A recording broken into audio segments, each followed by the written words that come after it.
ये ठीक बात नहीं है। कभी किसी पार्टी को इतना उछालना नहीं चाहिए। वो हमारा फंडामेंटल राइट है।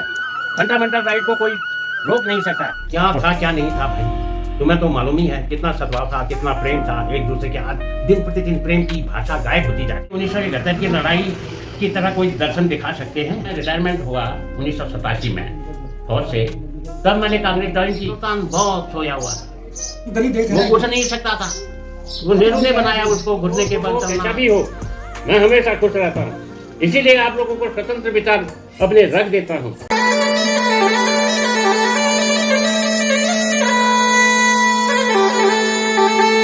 Hello guys, good morning, welcome back to my new blog. नई दिन की नई शुरुआत के साथ दोस्तों एक और नई ब्लॉग में मैं आपका स्वागत करने जा रहा हूं। दोस्तों सुबह के करीब ये देखिए 7 बज चुके हैं। आज का ब्लॉग मैं स्टार्ट कर चुका हूं और आज का ब्लॉग काफ़ी इंटरेस्टिंग होने वाला है। आप ब्लॉग में नहीं रहें। आज मैं एक पूर्व सैनिक की बेबाक बातें आपको सुनाने जा रहा हूँ। आप ब्लॉग में नहीं रहें। कांग्रेस की सोच तो हमेशा सीधा साधा रहना और उच्च विचार देनी रही थी। इससे तो मैं वाकिफ ही था। तब जब मैं रिटायरमेंट हुआ 1987 में फौज से, तब मैंने कांग्रेस ज्वाइन की कि सीधा साधा विचार, सीधा साधा पहनावा और उच्च विचार देने की जो प्रेरणा थी वो हमारे नेताओं के जरिए ही थी, बड़े बड़े नेताओं के जरिए। 1971 की लड़ाई की तरह कोई दर्शन दिखा सकते हैं। 1971 के अंदर जो साहस था इंदिरा गांधी के जरिए ही था, ठीक है कि नहीं। और जो 94,000 फौजियों को कैद कराया था उसी की कूटनीति के जरिए कराया था। आयरन लेडी कहा गया, उसको तो बड़ी बहादुर लेडी कहते थे। वो रेगन जैसा डर गया उसको देख करके। जब रेगन जो पाकिस्तान का साथ दे रहा था वो घबरा गया उसको देख करके। उसने कह दिया इस लेडी को ब्रेन वॉश हम नहीं कर सकते। क्या था क्या नहीं था भाई, तुम्हें तो मालूम ही है कितना सद्भाव था, कितना प्रेम था एक दूसरे के हाथ। दिन प्रतिदिन प्रेम की भाषा गायब होती जा रही है। प्रेम का भंडार था। दिन प्रतिदिन प्रेम की भाषाएं जो है गायब की जा रही है। सादे व्यक्ति की पुजारी हैं वो लाल बहादुर शास्त्री। उन्हें रफू करके अपने कपड़ों को पहन करके विदेशों में जाते थे। उस सिद्धांत के आधार पर हम चलते हैं। अपने आप को ज्यादा कभी नहीं दिखाया उन्होंने। वो नॉर्मल रहे, नॉर्मल सी में ही उन्होंने दिन काटे और सीधा साधा विचार रख करके आगे बढ़े और उनके विचार ही उच्च विचार कहलाते थे। कांग्रेस ने सारे मत में इकट्ठे किए, तब जाकर के प्रगति हुई आज देश की। नेहरू जी के जो क्लास फेलो थे वो राष्ट्राध्यक्ष बने।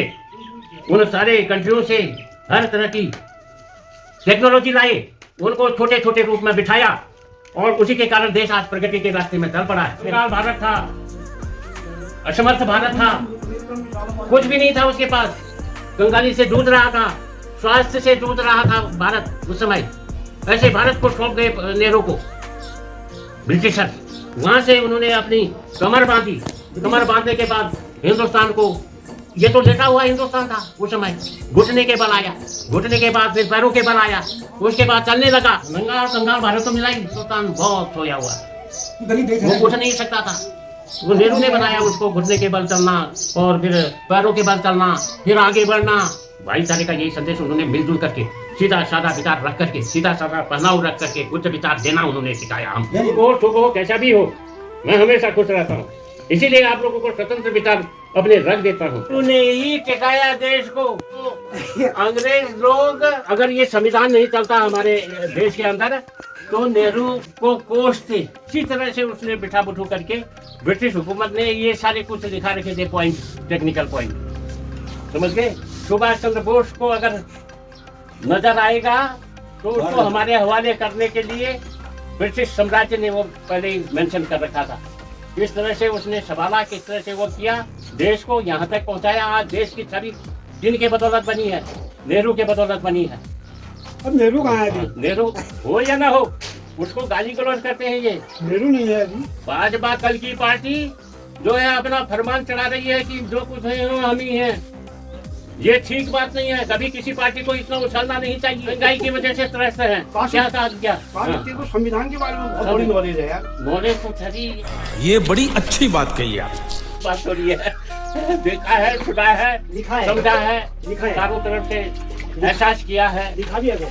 तब हम बोलते हैं, वरना कहाँ से बोलते हैं। ये बात तो आपकी सही है।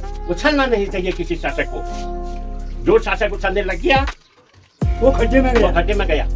शासक को तो नम्र होना चाहिए, उसको अपने किए हुए का एहसास होना चाहिए। हाँ यार, मैंने कुछ कर रखा है, जनता मेरे को कुछ कहती है।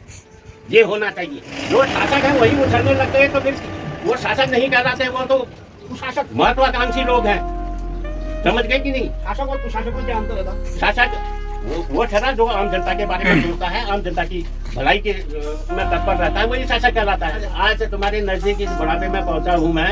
आज देख रहे हो तो मेरे प्रधानमंत्री नेहरू, लाल बहादुर शास्त्री, ये क्या कहते हैं इंदिरा गांधी और राजीव गांधी तक, और वो भी ये नरसिम्हा राव भी, जिसने आपकी इकोनॉमी को सरल बनाया, इकोनॉमिक कंडीशन को गिरते हुए बताया। मौनी पापा उल्टे सुलटे नाम दे करके इन्होंने देश में उल्टा सुल्टा अपना वो चला रखा है। कल के दिन मोदी को कुछ बोल देंगे तो अच्छा लगता है आप लोगों को? किसी प्रधानमंत्री को नहीं बोलना है, और इवन मोरारजी देसाई, चौधरी चरण सिंह को भी नहीं बोलना है। क्यों बोलना है? इतने बड़े पद में रहे हुए लोगों के लिए क्या उल्टे सुल्टे अल्फाज बोलने हैं? कभी नहीं बोलना चाहिए अगर इंसान हो तो तुम।